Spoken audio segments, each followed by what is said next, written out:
তো এই দেখো এটা কি পাতা কথা তোমার কেউ জানো, চিনো? যদি চিনো তাহলে কইব। এটা কিন্তু আমার তল্লি ডাঁটা কই, তোমার কি কও জানিনি। তো এটার একটা কারণ আছে।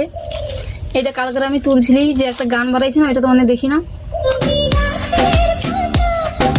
তো ওই গানটার জন্য আমি এটা তুলছিলি, ঠিক আছে?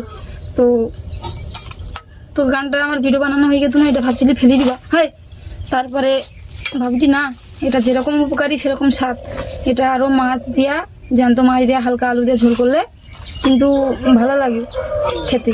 তো কে কে খাওয়া আমি জানিনি, কিন্তু আমার কিন্তু খাই, মাঝে সাঝে খাই, সবসময় না। তো যেরকম স্বাদ আর সেরকম আবার শরীরের পক্ষেও উপকারী।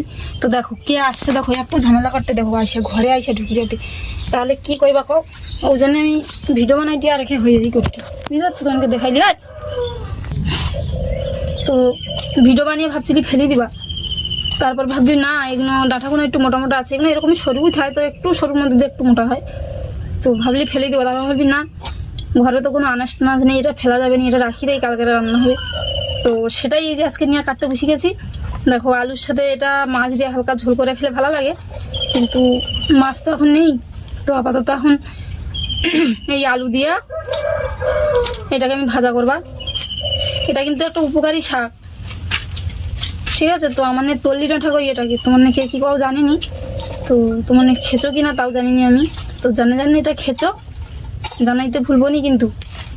আর তোমার যদি খেতে চাও তাহলে চলে আসতে পারো, এটাই কইতে তোমাকে আসছিলি আমি।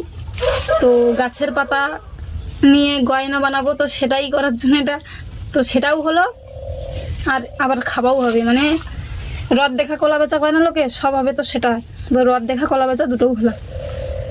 আর তার মধ্যে তোমাকেও ডাকিটি, তোমার যদি খাও তা আইসো।